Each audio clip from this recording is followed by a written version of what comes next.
At this time, we are going to begin the service for Mr. Abel Friedman. Before we do need to get a few drops quieter.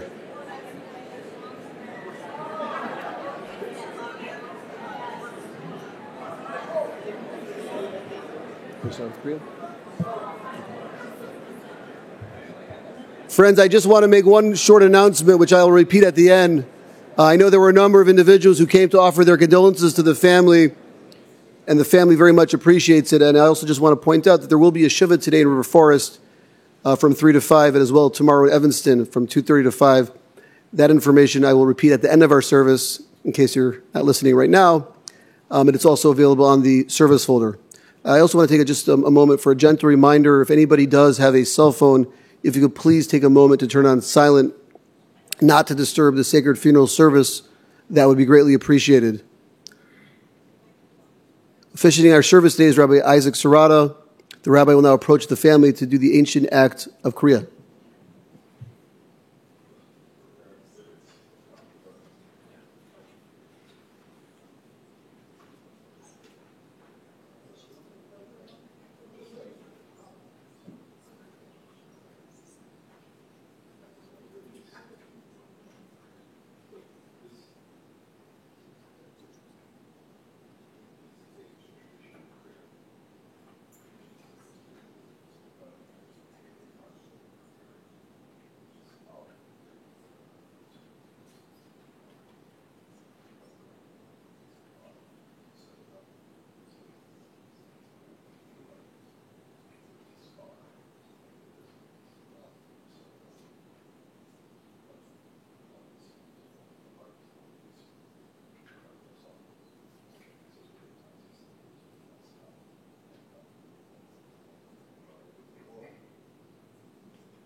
Death has taken our beloved Abel Friedman.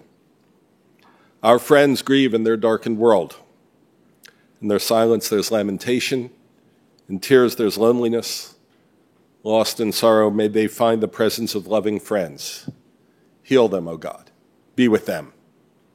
For Abel's love that united us in life, in which death cannot sever.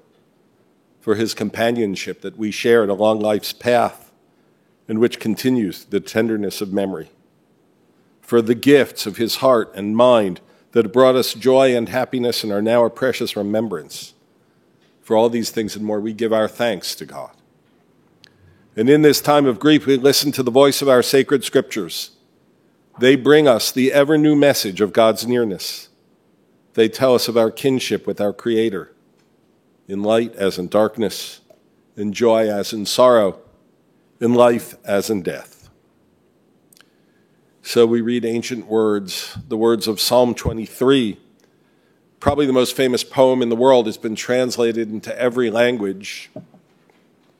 We have a translation here in the folders that you received as you came today.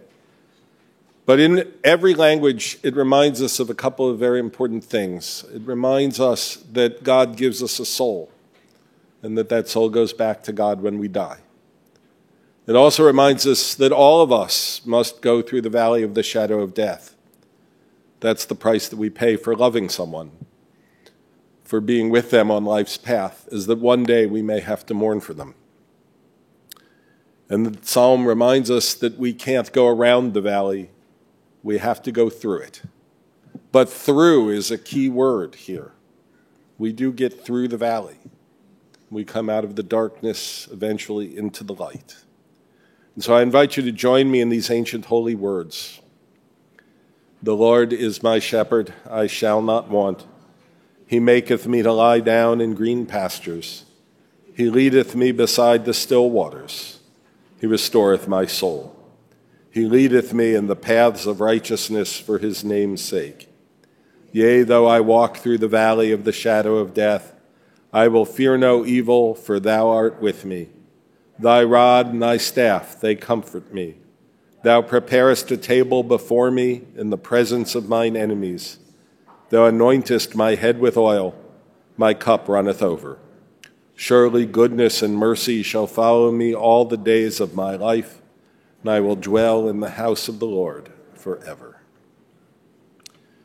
We read two familiar words from the book of Ecclesiastes that remind us that for everything there's a season, a time for every purpose under heaven. But then it gives us this list, a time to be born and a time to die, as if those are two separate times. When we know that in the world, whenever someone dies, another is born in that same moment somewhere.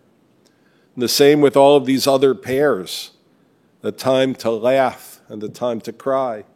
Indeed, sometimes those things happen at one and the same moment. We remember Abel, it makes us smile, and then it brings a tear to our eyes. And a time to keep silence and a time to speak. It is both of those things today. A time to listen to the praise for Abel and also to say the words of praise.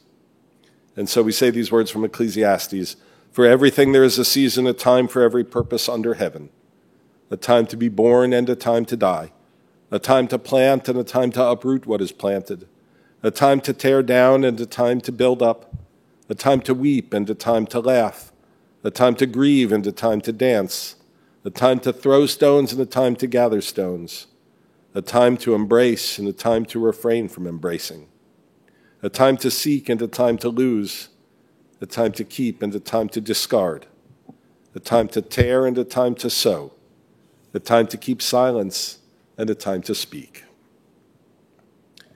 And today we have several speakers who will help us remember Abel Friedman. So I'd first like to call on a good friend of his, Marv, to come up and share a few words in his memory.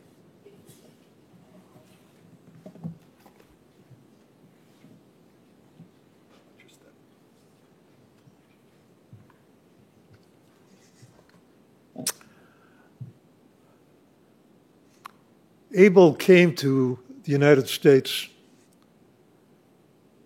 in 1938 as an 8-month-old.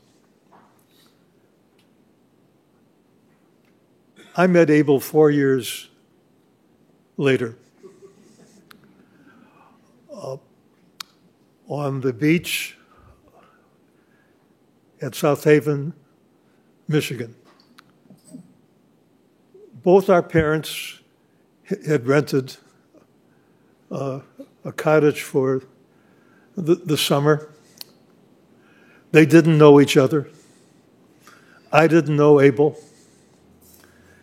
But we spent the afternoon playing together. And it may sound like a far-fetched story, but we have photographic evidence. One of the parents took a photo of us playing together. I'm not sure which parent, but both of us later in life got a copy of that photograph, which I still have in my house, and I know it's in the Friedman home as well. So I guess I knew Abel for some time. But sadly, I didn't see him after that. And I thought I'd never see him again in my life. Flash forward to 1980, 81. I had joined the National Guard while I was in law school to keep myself from being drafted. And I had a 6-month active duty commitment. The way to get to Fort Leonard Wood, Missouri, was to take a bus that the government provided for us. So huffing and puffing, I got to the bus. I was a little bit late. Most of the seats were filled. But in about the fifth row, there was a fellow sitting there. And I said, "Is that seat taken?" He said, "No, sit down." So I sat down, and of course, you know that person was Abel Friedman, now 20-something years old. He had just graduated from college and had joined a different reserve unit. And we sat and we talked as though we had met for the very first time. We went through basic training together. After 8 weeks of the standard basic training, where you play with guns and do all that stuff, we both were assigned a specialty. Abel was in the clerk typist category. Don't ask me how we got there. I had joined a reserve unit as an automotive mechanic. I have no mechanical ability, but that was the only spot open. Our barracks were right next to each other, so we spent the entire basic training together, and we really stood out because most of the people taking basic training at that time were draftees, and they fell in two predominant categories. There was a big group of African Americans from the city of Chicago. There was a big group of people from the southern part of Illinois, hillbillyish, I guess. We stood out as the oldest people in the joint. The others were 18 or 19, so that further bonded us. After we took our specialty training, the military figured out that since I had a law degree already, they might put me to use. So they sent me to the judge advocate section where I could be a country lawyer. I couldn't do any litigating because I was not an officer, so private first class. Abel, coincidentally, was assigned as the receptionist secretary for the unit. So Abel checked out my clients, gave me the best ones, and we were together again for that period. As a matter of fact, for years after, I took him out on National Secretary's Day.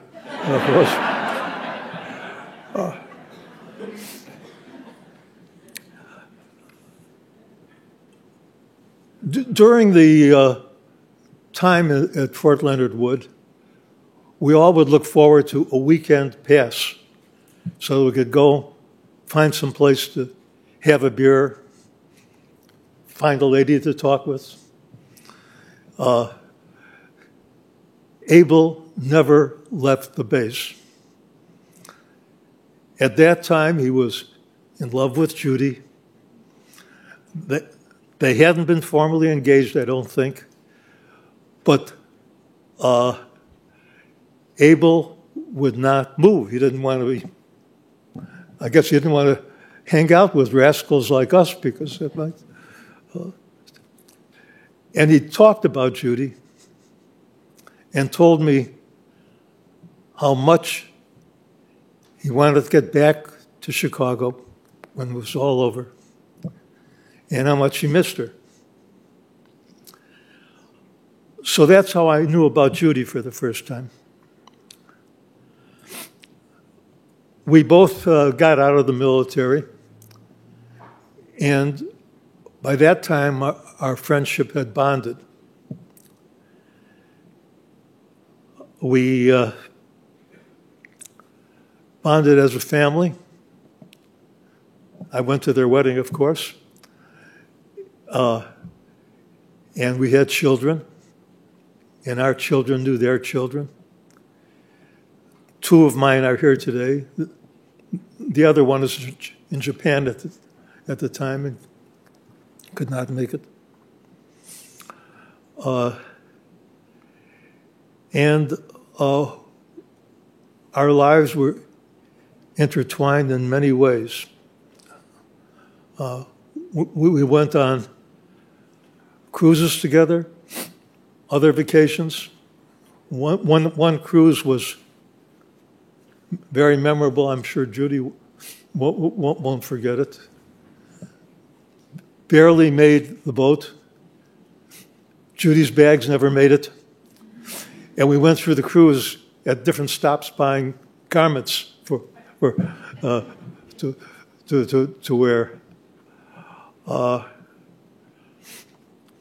When our kids got older and the types of vacations we took before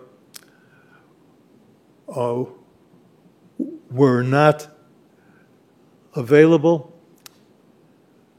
we went to the theater together,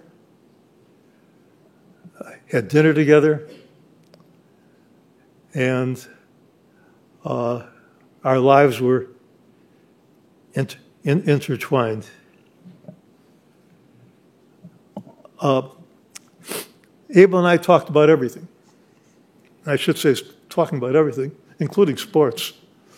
On one of the cruises, Abel spotted Hank Aaron sitting there with a member of his family.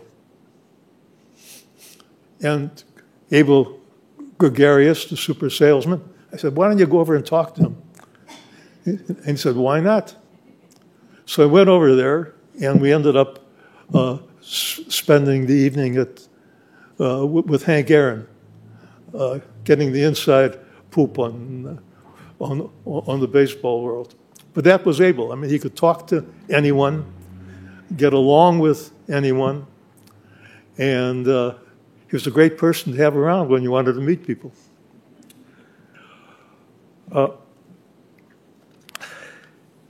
Abel also talked to me about his decision, or before we even made the decision, probably talked to a lot of people, but about whether to leave the security of the company he was working for or go ahead and start his own business. And I'm sure he asked a lot of people the same question.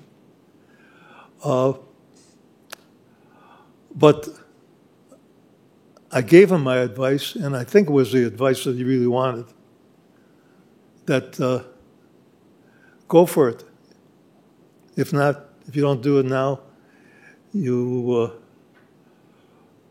may regret it later on.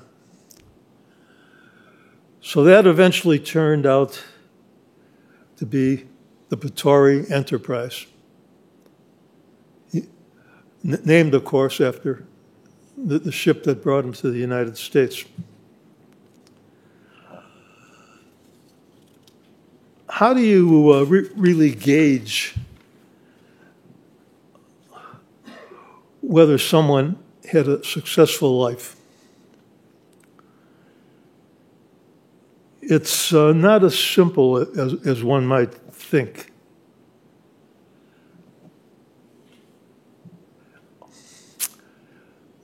But Abel's life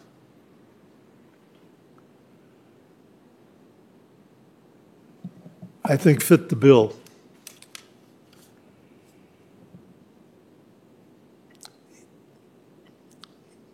He had accomplished much in his life. He had a long and loving relationship with Judy, the only woman in his life, other than his family, of course, but the woman in his life, let's put it that way. He and Judy raised 3 bright, successful children. who in turn gave him the love that they should and that they certainly needed later in life.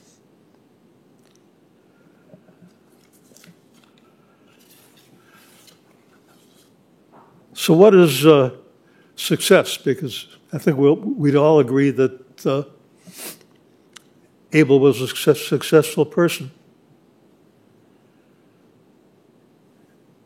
He was successful as a family man, a husband, a brother,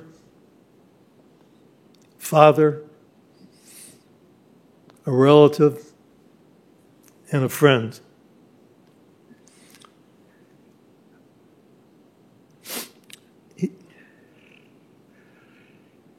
He was successful in business.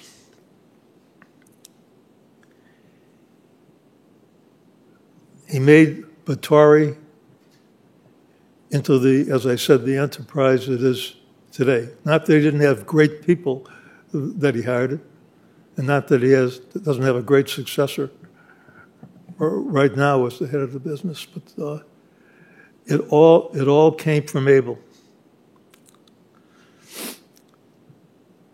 So you might say he had it all, but there's more to the story.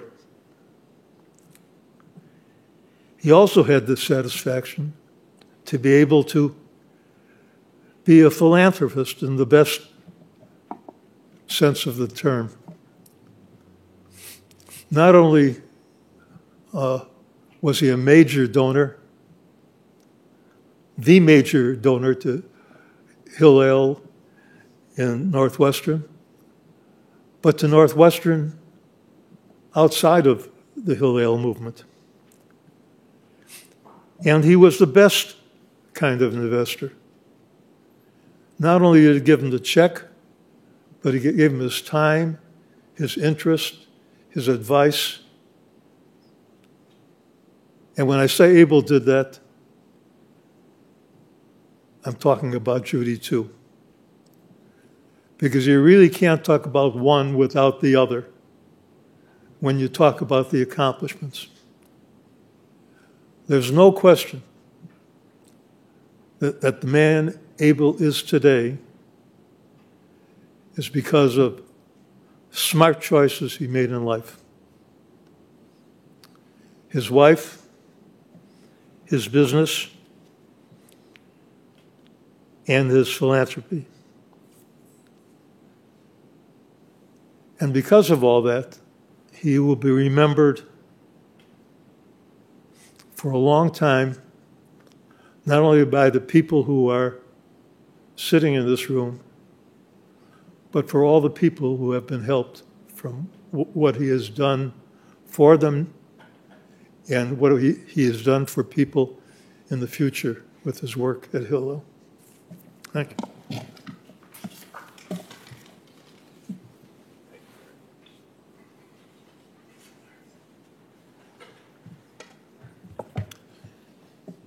We turn once more to the words of Psalms. Psalm 121. I lift my eyes to the mountains. What is the source of my help? My help comes from Adonai, maker of heaven and earth. God will not let your foot give way. Your protector will not slumber. See, the protector of Israel neither slumbers nor sleeps. God is your guardian. God is your protection at your right hand. The sun will not strike you by day, nor the moon by night. God will guard you from all harm. God will guard your soul, your going and coming, now and forever. I'd like to turn to one of Abel's grandchildren, his granddaughter Charlotte, to come up and say a few words.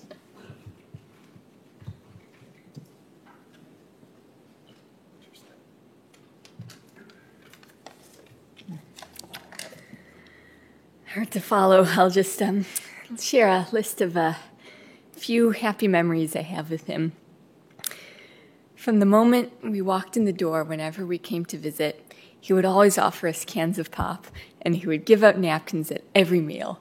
He was the provider and the distributor, and he saw to it that he could get everything for everyone that they needed. And when we came over, he would often be watching a history show about World War II in his TV room, and I would come up and watch with him. The two of us loved watching documentaries about World War II together, and neither of us ever wanted to pause and come down for dinner when it was time to eat.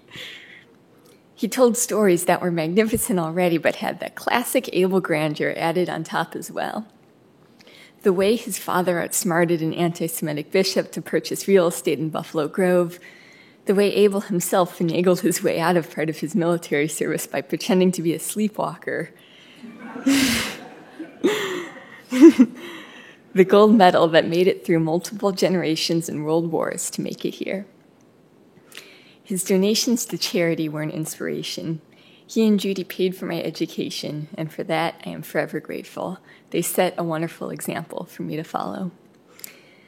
A little funny thing, he hated olives, which I always found funny because I loved olives. Whenever I mentioned around him that I was eating olives, he would always say, "Olives?" He would be all flustered. "Disgusting, who would want to eat olives?" The olive squawk of dismay was another Abel trademark. One time when we came to visit him at the Alden, he pulled me aside and said to tell Joan that he wanted me to say thank you to her on his behalf because he was too bashful. And last but not least, Willie the Whale. He was a character that Grandpa Abel invented and told stories about to all the grandchildren, and the two of us kept it going well into my teenagerhood. We would eagerly tell Willie the Whale stories together, and whenever one of us called the other or wrote a card, Willie the Whale would say hi too.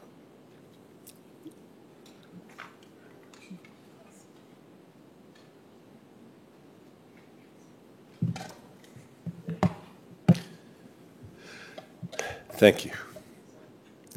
There are words in Psalm 15 that describe who can live in God's house forever. And they speak to us of Abel. Adonai, who may abide in your house, who may dwell in your holy mountain.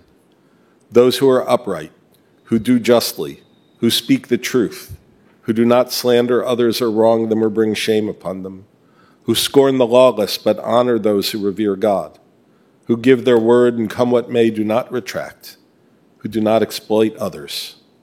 Those who live in this way shall never be shaken. They shall live in the house of God forever. I'd like to ask Abel's favorite daughter, Joan, to come up.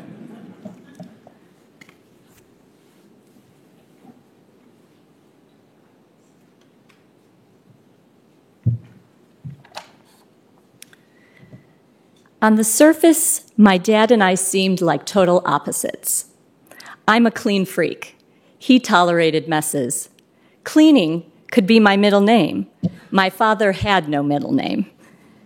My papers are organized in files. His were stacked in unruly piles. I'm fussy about the look and decor of my house. Completely unpretentious, my dad had no concern for the aesthetics of his living space. And happily for my mom, my dad relegated all decorating decisions to her. I liked the musician Prince, or as my dad called him, the Prince. I also liked 80s funk. My dad liked 50s rock and roll. I liked to travel and visit new countries around the world. In contrast, my dad seemed to have no wanderlust, and if he did travel, he liked to return to the same places, especially Sanibel Island. The same was true of residences. I've lived in 4 different states and 3 foreign countries. My dad was content to live his entire life in Chicagoland and his entire adult life at 4231 Grove Street, a house with 1 shower for 5 family members. My palate is fairly international and adventurous. My dad loved Chicago-style food, from Hub's, El Woods, to Pucci's and Portillo's. One of my favorite foods, olives, like my daughter, those would always elicit a big yuck from my dad. I have a mediocre memory. My dad had an excellent memory. He could recall minute details about movies, historical events, and especially anything having to do with World War II. I have to write everything down on Post-its, to-do lists, and computer documents. My dad seldom wrote anything down, and using a computer, we all know that my dad was not technologically savvy. But these contrasts are superficial. In reality, I'm very much like my father. We have some very similar morals, values, and interests, and I am who I am because of him. For example, we are both extroverts who get our energy from people, talking to strangers in line at the store, getting to know shopkeepers, interviewing taxi drivers and concierges, etc. Neither of us could help ourselves stay silent around people. My husband used to take pride in navigating walks with my parents through streets of numerous foreign cities, and he would be irked that my dad would still ask strangers for directions. Mark finally understood that this was not an expression of doubt, but rather my dad's intrinsic need to socialize with locals. My father's raison d'etre, his words, no, was to provide for and take care of his family and all those around him. Perhaps instinctively, I've worked in service positions my whole career, and now I work for Meals on Wheels. For many years, I've even worked as a hotel concierge, precisely the person my dad would want to kibitz with. Similarly, we were both obsessed with customer service. My dad loved to make sure his customers were served well, and he and I both loved receiving great customer service and were delighted when we experienced it. I remember my dad providing for me as a little kid. If I were sick, he would bring me tea in the morning as he was getting ready for work. It would be Lipton tea with milk and sugar. Not anything fancy, but that's exactly how I like my tea to this day. My dad and I both bonded over attending a film screening group called Talk Cinema.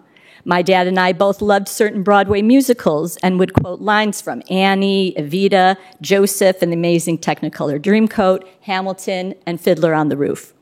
We bonded over reading The New Yorker and The New York Times. He particularly loved opinion pieces by his namesake, Thomas Friedman.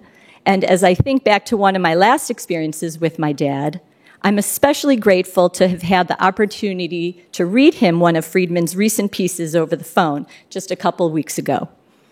We both loved joking around together about my name. He had nicknames for me. He called me Mouse, Miss Joan, or Mouseketeer. Each time I imposed order on disorderly family outings, he called me General Joan, and I took this as a compliment.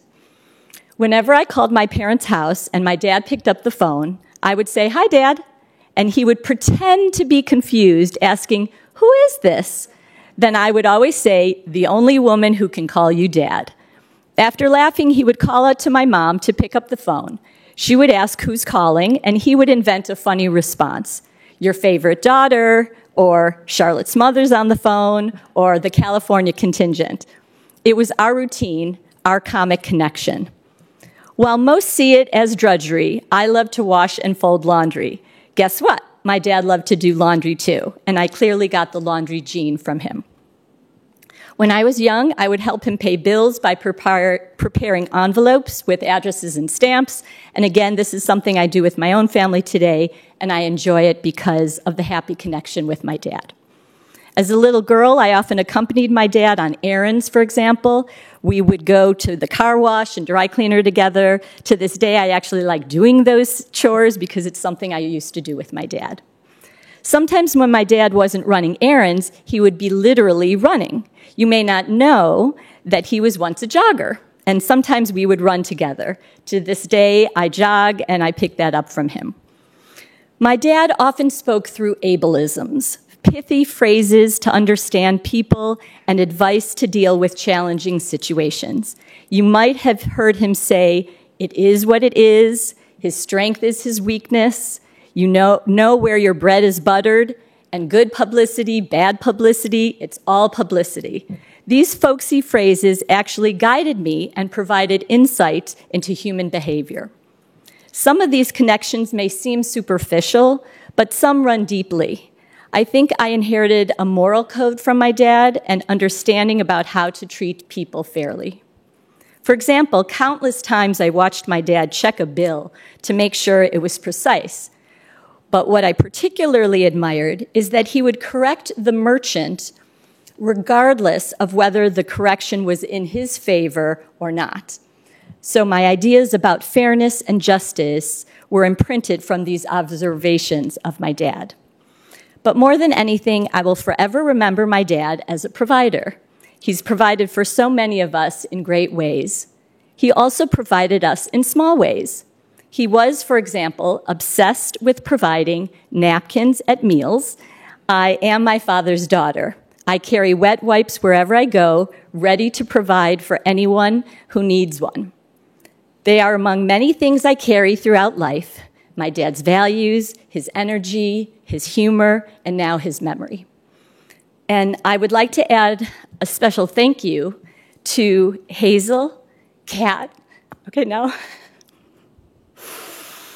Pio, and Peter, the 4 caregivers who took care of my dad this past year.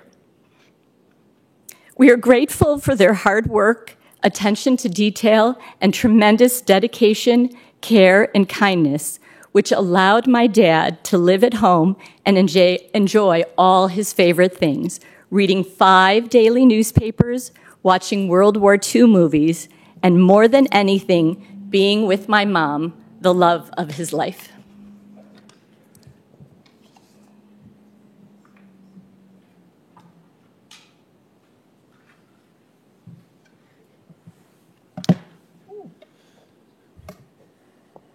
Thank you very much. Joan, you spoke about his enjoyment of his namesake, Thomas Friedman. It occurs to me, I've been in New York City for the last few days. I heard the news from my dear friend Bernard, while I was there, and it seems like when you walk around New York City, the name Friedman is everywhere.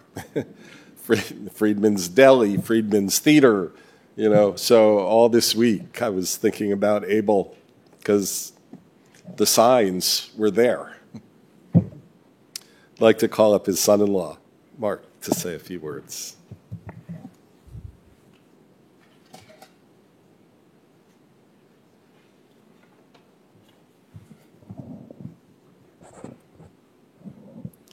Abel Friedman was an extraordinary father-in-law. Granted, I've only had one, but still I feel that I won the father-in-law lottery. He was so supportive of me over many decades. It's not just that he called me charmistic, which we think was a portmanteau of charming and charismatic, even though logic dictates that the correct neologism should be either charmatic or charmismatic. But no matter, Abel had a convincing and frankly inimitable way of conveying ideas in a manner beyond logic. It was personal-rific and enchantastic. And you see, I can't do it. I felt that Abel was sincerely proud of me. He delighted in my successes. He loved to hear about my life in academia, both the joys and the challenges. When I won an internal teaching award at Stanford University, he proudly, if hyperbolically, inflated the accomplishment, eventually telling others that I was Teacher of the Year for the state of California. And together with Judy, he loved to sit in on my lectures when visiting California, and then twice a week during the COVID pandemic when I taught my rock history course online. During many conversations about my work as a teacher, Abel always and uniquely asked me, "Is it still fun for you?" This is truly an insightful question. It's the right question. And perhaps on this occasion, in which we consider impermanence, it reminds us to ask ourselves if what we are doing is fun. Probably even more, Abel relished my questions to him about sugar supply chains, mixing liquid ingredients for clients, and of course, the mouthfeel of particular food additives. I could tell that Abel loved how much I was captivated by his business stories, a world so mysterious and foreign to me. Such interest might cause him to turn to Joan and remark, "Ooh, I've got a live one." I also loved hearing the stories of his youth, or the account of his father's involvement in building Buffalo Grove, or the description of his grandfather who was a rabbi in Poland, or the legend of the medal bestowed on his great-uncle by the Tsar. I enjoyed hearing him retell the story of Gunga Din, which, after Casablanca, was perhaps his favorite movie. Parenthetically, I should tell you that every sentence in Abel's stories would start with the word meanwhile. This confused me until I finally realized that he meant subsequently. In any case, I think we genuinely enjoyed each other's company. As different as we were, I felt that he truly saw me and he truly loved me. It wasn't, however, always that way. The first 2 years during high school were a bit rocky. Rightfully protective of his daughter, he was skeptical of me. There are many people here who supported me and Joan during my rough start with Abel: Ron Perlman, Uncle Fred, Joan's brothers, and others. I'm grateful to them for getting me through that initial, fleeting, and in retrospect, totally unrepresentative chapter in the Mark and Abel saga. The subsequent 40 years comprised 4 decades filled with tons of love and laughter. As many here will attest, Abel was generous beyond measure. Among his most enduring qualities was his identity as a provider and protector. His protection motivated his early skepticism of me. It was the quality that wanted him to make sure that his kids were all okay, that Judy was okay, that his grandchildren were okay, that his extended family of Batory employees were okay, that the Hillel was okay, and so on. It was the irritating quality that caused him to offer extra napkins to everyone, even when we clearly had plenty. Dining with Abel was an adventure. First of all, he was the one who needed the extra napkins. But food with Abel was a matter of glorious indulgence. I think we sort of enabled one another, co-conspirators in search of deep dish pizza, hot dogs, and ribs. There was never a shortage of food at 4231 Grove. The corned beef, egg salad, and coleslaw were abundant. My only complaint was a scarcity of olives, a food Abel could not suffer. Also, Abel could not suffer squid. Think back to any dinner you've had with Abel at an Italian restaurant, and you will have zero memory of him ordering cannelloni or cannoli, 2 delicious foods that he would have in fact loved. But since he couldn't remember which one, cannelloni, cannoli, or calamari was the dangerous one, he just avoided all 3. But in characteristic Jewish fashion, for Abel, food was love, and with him I savored both the flavors and the affection. I understand that 1970s Abel would drive around Skokie to 3 different restaurants to procure dinner for Bernie, Ronnie, and Joni, indulging their individual palates, a kind of selflessly bespoke treatment. This is again Abel, the great provider. Later it dawned on me that this was simply a ploy to triple the options to sample during his drive home. If pizza was one of the foods, the pie would typically arrive with 1 slice missing, the remaining slices inelegantly merged together in a feeble attempt to disguise the indiscretion. Abel provided in so many ways, including wisdom. He warned me to be modest, not flashy, and to avoid making colleagues jealous. He told me that people, like his clients, will always come back to you if you earn their trust. He told me that it was important to let other people have their dignity. He told me to read the New York Times, and he paid for our subscription up to the end. He once advised me that after the salesman knows he's made the sale, he should depart promptly because the only new thing that could happen is to lose the sale. In 1997, this echoed in my head when I went to my first job interview at Mississippi State University. The interview went well. On the second day, I had the sense that I had closed the deal, but bad weather canceled my flight home, so I had to stay a 3rd day, all the while carefully measuring my interactions with the interview committee so that I wouldn't lose the sale.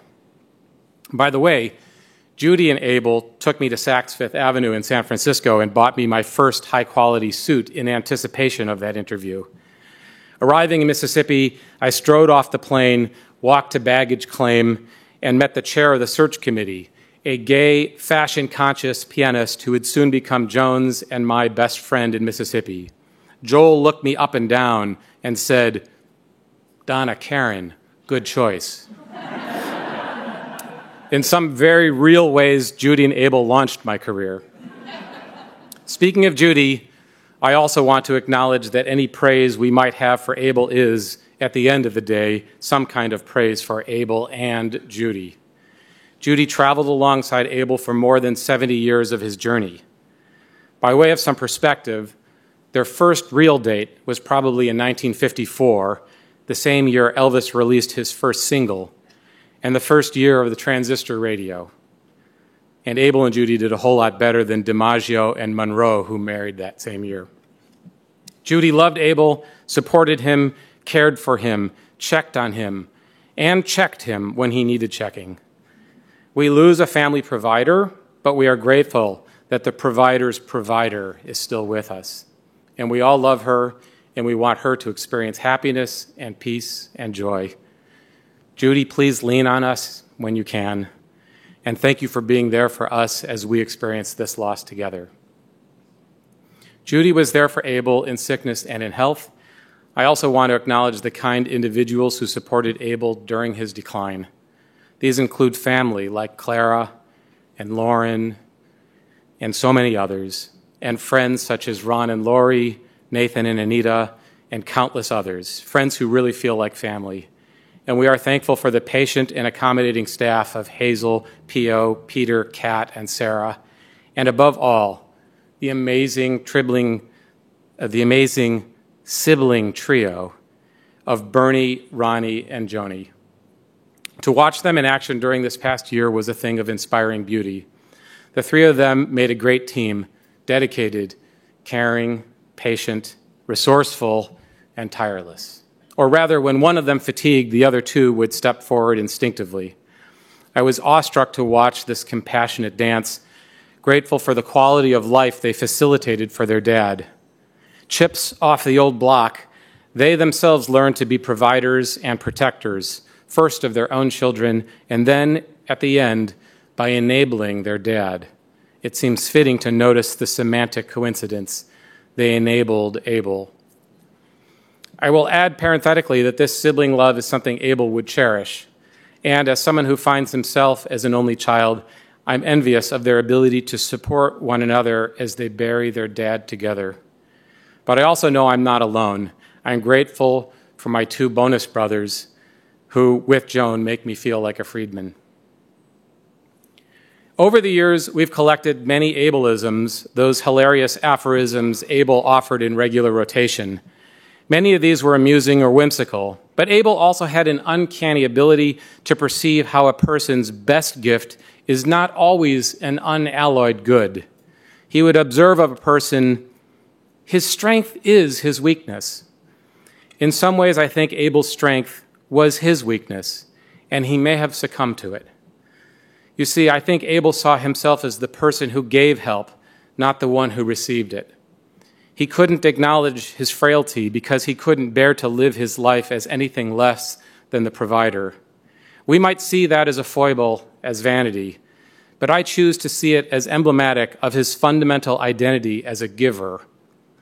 When he broke his hip, it is possibly the consequence of refusing assistance, an accommodation that would diminish the provider identity he so needed and so clearly deserved.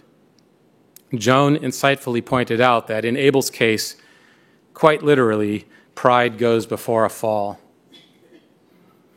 While his life was too short for us, Abel did in fact live a long time. He saw 88% of a century, something that many people can't claim. Folks such as Abel's father, his brother Joey, Judy's father, cousin Brandon, and my sister Carolyn. But I'm especially happy for Abel that his many years comprised such a rich life, a beautiful life with Judy, whom he adored, a life with his incredible kids, who I believe will discover that their best attributes are not despite Abel, but because of him, with his 6 grandchildren, who further define his legacy as a family, with his wonderful, loving brother Freddie, with his many dear friends, those with us like Marv, and those we've lost. And finally, the richness, both metaphoric and literal, of his food supply company, an invention of extraordinary creativity, industry, gumption, and genius. As an enterprise, Abel's company endures, but every day when we look across the room at an empty chair, we will miss Abel's company. When we lose those we cherish, our memories of them pile up in our minds, fashioning an inchoate, simultaneous concatenation of histories and feelings. So I will conclude by offering this concise history. Abel Friedman was born in Poland in 1936. Meanwhile, he came to America. Meanwhile, he met the love of his life, Judy, and had 3 beautiful kids. Meanwhile, he built an amazingly successful business. Meanwhile, he made countless friends. Meanwhile, he found purpose in philanthropic projects. Meanwhile, he got to see his kids raise 6 amazing grandchildren. Meanwhile, his health declined. And meanwhile, Abel Friedman died in Evanston. We will miss him dearly.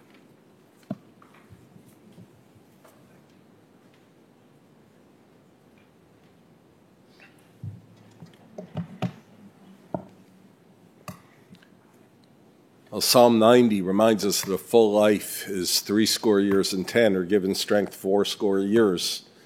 Abel beat that by nearly a decade. And so we say the words of Psalm 90, which tell us to make each day count so that we can attain a heart of wisdom. These are things that Abel did. O God, you have been our refuge in every generation. Before the mountains came into being, before you brought forth the earth and the world, from eternity to eternity, you are God. You return us to dust. You decree, return you mortals. For in your sight 1,000 years are as yesterday when it is past, or as a watch in the night. You engulf us in sleep. We are like grass that renews itself. At daybreak it flourishes anew, at dusk it withers and dries up. The span of our life is 80 years and 10, or given strength 80 years. But the best of those years have troubles and sorrows. They pass by speedily, and we are left in darkness. Teach us, therefore, to number our days, that we may attain a heart of wisdom. Turn to us, O God. Show mercy to your servants. Satisfy us at daybreak with your steadfast love, that we may sing for joy all our days. Let your deeds be seen by your servants, your glory by their children. May your favor, O God, be upon us. Establish the work of our hands, that it may long endure. Ron, would you like to come up?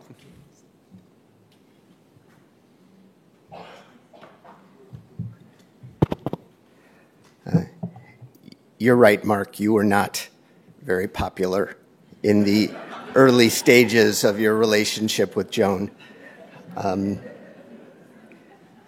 When you guys got married, it got better. When you got a position in Mississippi State, it got even better.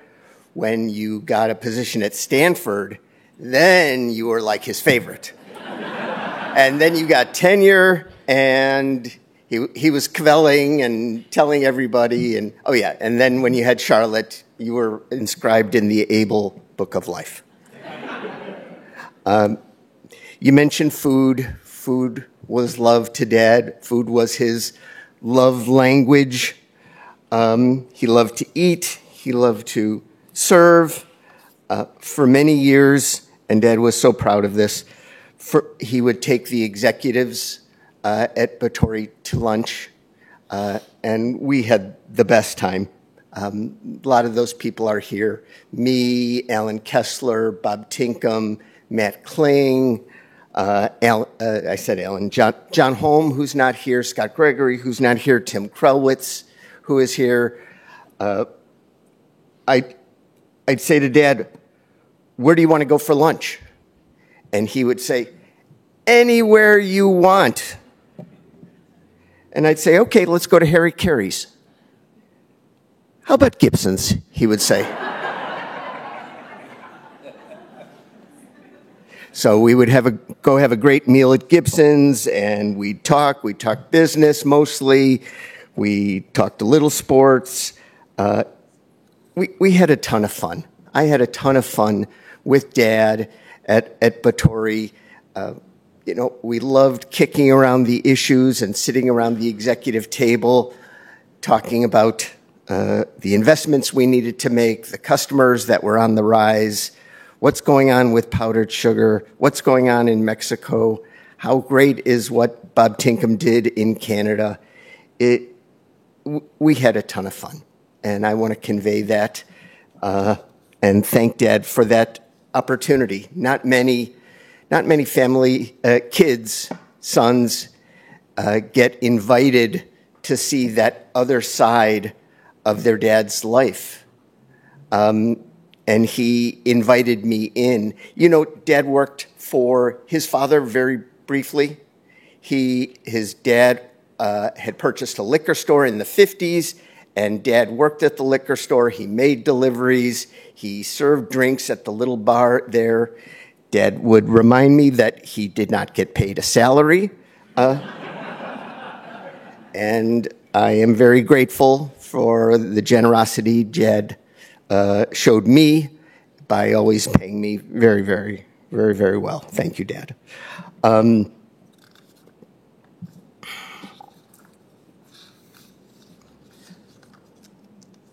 I want to share a little story from a few days ago. And I guess it's ironic, sad. Dad loved to eat, and for many, many years he was a little overweight and chubby, and we teased him a little. And then these last 2 years he started to lose weight, and things were changing. And it was hard to see, and he lost a lot of weight, and he was happy about that in one respect, but it kind of showed us things were changing. And then toward the end, Dad was not hungry, and it was showing us what was happening to him. I was with Dad in the ICU at Evanston Hospital, where he was receiving wonderful care, outstanding. They were super on top of his every needs. And he was, as Joni said, he was a customer service snob. He wanted, if he was paying, he wanted to be taken care of. And I believe, and that's how he took care of his customers. And I believe that at Evanston Hospital, they gave him that kind of treatment. A few days ago, a nurse came in and said to me, I'm gonna brush his teeth. I said, great. And so Dad and I like to joke around. Dad loves to joke around with people. So I said, Dad, a pretty girl is gonna brush your teeth. And immediately he said, he kind of looked up, he was half awake. Judy? That's a true story. He loved my mom. I can say for certainty, Dad would not want this to go on too long. He'd be like, can we wrap it up? I'm hungry, I want to go eat, can we move it along? So I'm just going to say, and I guess one last thing I do want to say, I see so many people in this room that I know, so many people from Batory, so many people from the industry, and oh my goodness, Kim Lowe is over there. And so many people that worked so hard on his behalf and made Batory a great company and gave Dad a wonderful gift in life. And I am so grateful to all the hundreds and hundreds of Chicago Sweeteners people, Batory people from the past, from the present, who gave Dad this beautiful life through their hard work. And I wish I could point out each and every one of you because I see you out there, and I'd love to be able to thank you. But thank you for giving my dad a wonderful life. And I just want to close by saying Dad's passing is not the end of an era. His personality and his character are firmly imprinted upon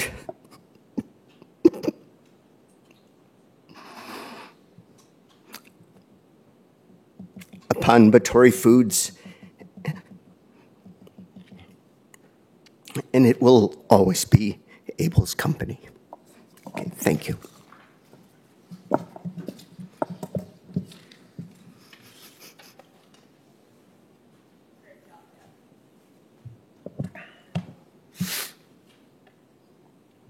A modern poet has written, "Birth is a beginning and death a destination, but life is a journey, a going, a growing from stage to stage. From childhood to maturity and youth to age, from innocence to awareness and ignorance to knowing, from foolishness to discretion and then perhaps to wisdom, from weakness to strength or strength to weakness and often back again, from health to sickness and back we pray to health again. From offense to forgiveness, from loneliness to love, from joy to gratitude, from pain to compassion, and grief to understanding, from fear to faith. From defeat to defeat to defeat, until looking backward or ahead, we see that victory lies not at some high place along the way, but in having made the journey, stage by stage, the sacred pilgrimage. Birth is a beginning and death a destination, but life is a journey. A sacred pilgrimage made stage by stage, from birth to death to life everlasting. I'd like to ask Bernard to come up.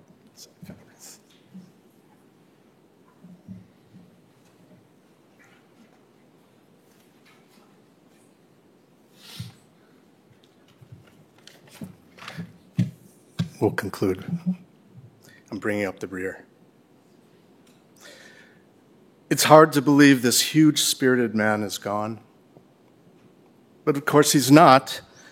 And here's a small story of mine and his that lives. I was a poor athlete as a boy and an especially poor little league baseball player. It troubled me, and it sure troubled my father, the coach of our team. I was still a shrimp, and my stature was especially hard to pitch to.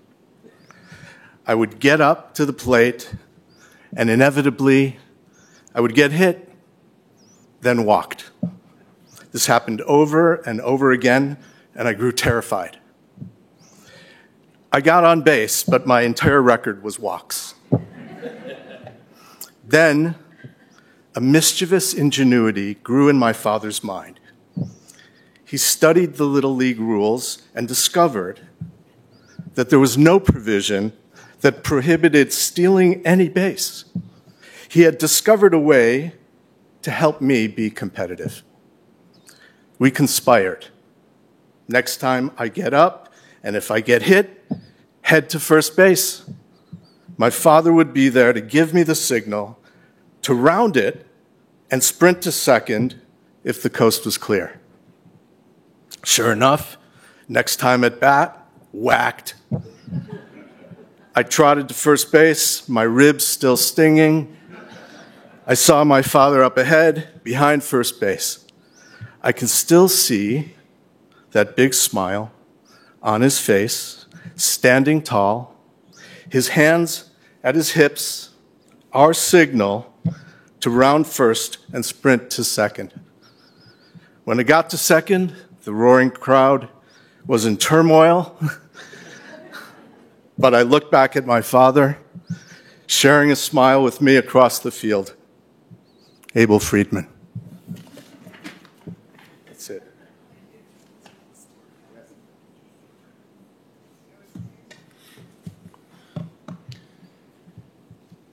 In the Bible, in the book of Job, Job cries out in his sorrow, Adonai natan v'Adonai lakach yehi shem Adonai mevarach. God has given, God has taken away. Blessed be the name of God. An ancient people were well acquainted with grief and with the valley of shadows. Death and sorrow are not strangers to us. Yet the centuries have taught us that a good name endures beyond the grave, and that there is strength in faith. So with Job, we say, Adonai Natan, God, you have given. You gave us Abel, a loved one, who will never be forgotten.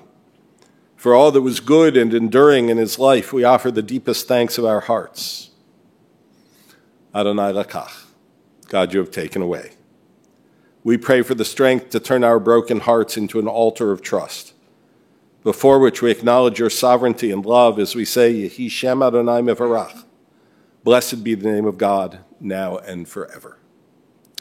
Let us pause for a moment of private prayer or memory, a chance to think about Abel and his family, what he meant in our lives.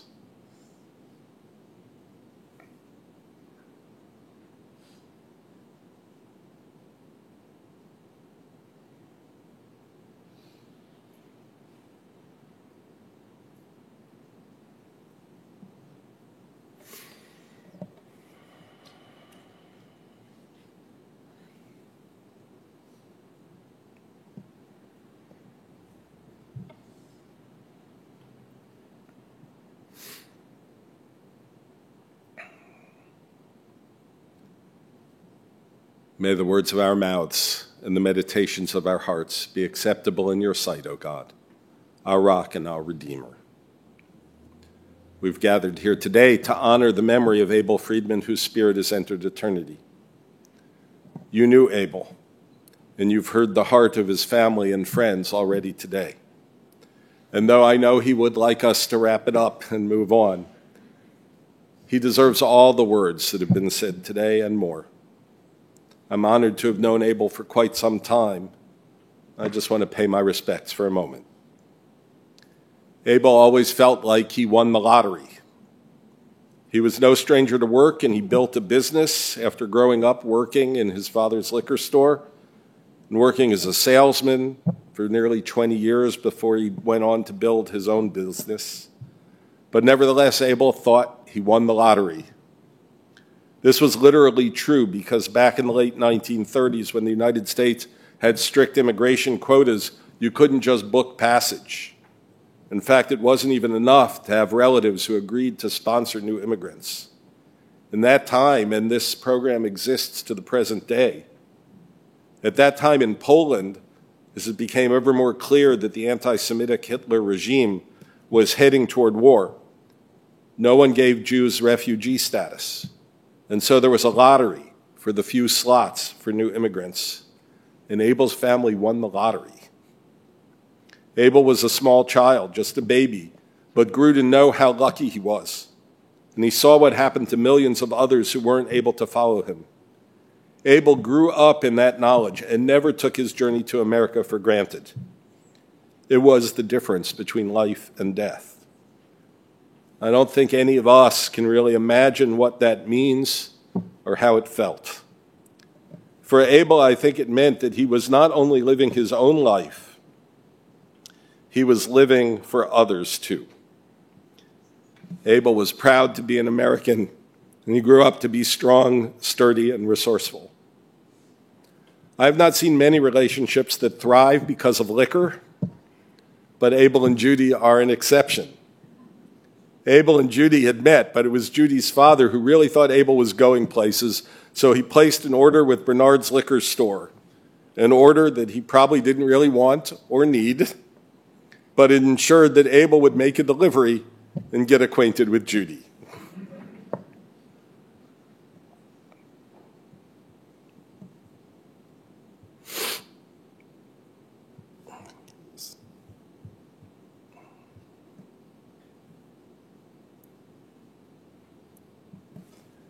From that kind of Hollywood romance kind of meeting, Abel and Judy built a life together. They raised 3 children. You've heard from all of them today. In so many ways, he lived the American dream. He loved you all, the people you brought into his life, Clara and Mark. I met Abel 45 years ago when I was friends with his son Bernard, named for Abel's father. Bernie and I were friends and then roommates when I was in rabbinic school.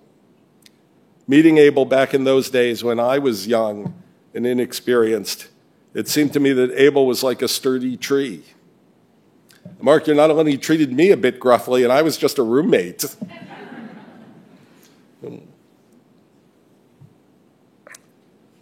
But somehow, by the time I'd finished school and had some experience as a rabbi and moved to Chicago 28 years ago, Abel welcomed me like a member of the family. Somehow he had become a teddy bear. He didn't even seem so physically imposing anymore. He was just another dad. Highly successful, always working hard, but filled with love for his family. His grandchildren were a blessing. He loved any time with Nathaniel and Akiba, Rebecca, Max, Theo, and Charlotte.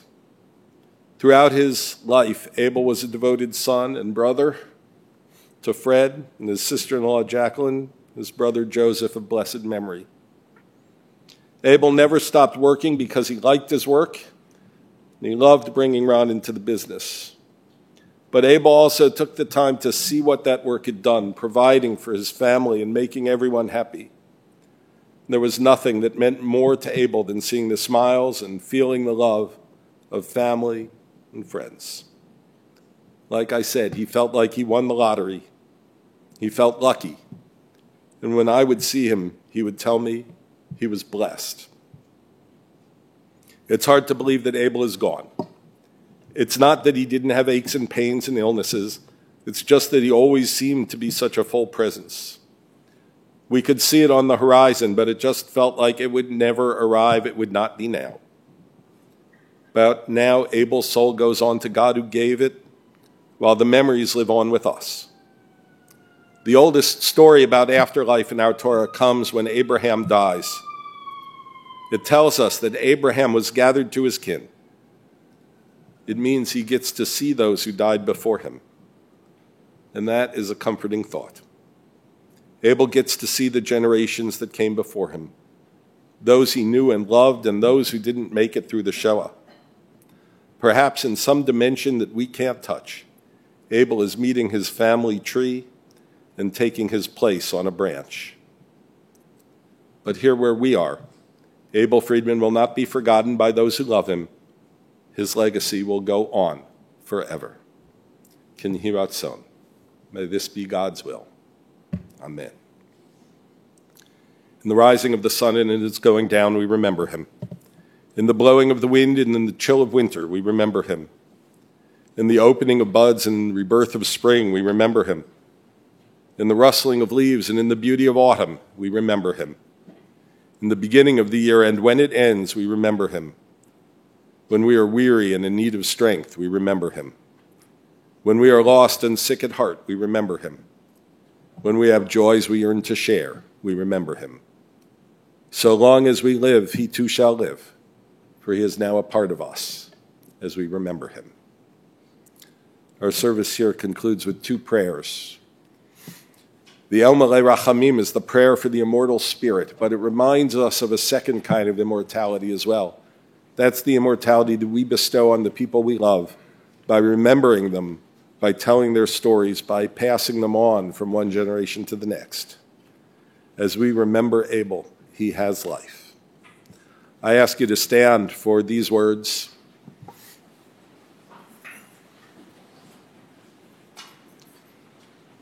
El Malei Rachamim Shochem Bamramim Hamsei Menucha Nechona Tachat Kanfei Shechina Im Kedoshim Toharim Kazohar Harakia Mazhirim Et Nishmat Abush Shehalach La'olamo Ba'al Harachamim Yastireu Beseter Kanfav La'olamim Bayitzror Bitzror Chachayim Et Nishmato Adonai Hu Nachalato V'yanoach Beshalom Al Mishkavo V'nomar Amen. Compassionate God, eternal Spirit of the universe, grant perfect rest in your sheltering presence to Abel, who has entered eternity. O God of mercy, let him find refuge in the shadow of your wings. Let his soul be bound up in the bond of everlasting life. God is his inheritance. May he rest in peace. Let us say, Amen. We'll say the words of Kaddish here, and we'll say them again at the cemetery for those who follow us there. But it's important to recognize that though this is called the mourner's Kaddish, it doesn't mention death or mourning. Rather, these are words of blessing. Even in times of sadness, we bless God and thank God for Abel, for all that he brought into the world: family, business, philanthropy, community, friendship, and love. We say these ancient words in his honor and memory. Yitgadal v'yitkadash shemei rabbah, v'yalma divrach hirutei v'yamlich malchutei, b'chaye echon u'vyom echon u'v'chaye d'chol beit Yisrael, b'agala u'vizman kariv imru amen. Yehei shmei rabbah mevarach le'olamo olmeh olmaya, Yitbarach v'yishtabach v'yitpa'ar v'yitramam v'yitnaseh, v'yitadar v'yitare v'yitaral shmei d'kudusha b'richu, le'elo min kol birchata v'shirata, tush b'chata v'nehemata, da'amiran b'alma v'imru amen. Yehei shlomo rabba min shemaya, v'chayim aleinu v'yal kol Yisrael v'imru amen. Osei shalom b'mromav. Huya asay shalom, aleinu v'al kol Yisrael, v'imru amen. Will you be seated?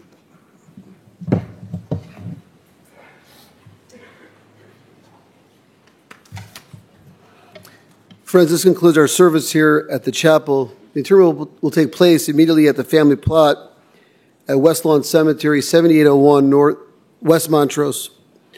We will not be having a formal procession to the cemetery. For those who wish to join us at the cemetery after this conclusion here, we're going to ask you to go straight to your cars, and there's a west gate along Montrose at West Lawn Cemetery, and if you could pull in there, the staff from the cemetery will help guide you towards our graveside service. Upon return from the cemetery, around 3 o'clock, the family will be sitting Shiva at Ron Friedman and Clara Rubenstein residence, 1434 Ashland Avenue in River Forest, Illinois. Please disregard any street notices you see limiting parking signs. Arrangements have been made with the village. Again, please ignore the parking signs. You could park reasonably and safely. Tomorrow, Shiva will be at the Abel and Judy Freeman Center for Jewish Life at Northwestern Hill, 629 Foster Street in Evanston from 2:30 to 5 p.m. Of course, memorial contributions in Abel's memory can be made to the same place, Northwestern Hill. That information and the Shiva information is available on the service folders you received on the way in. And for those who are watching on the live stream, that information is on the funeral home website.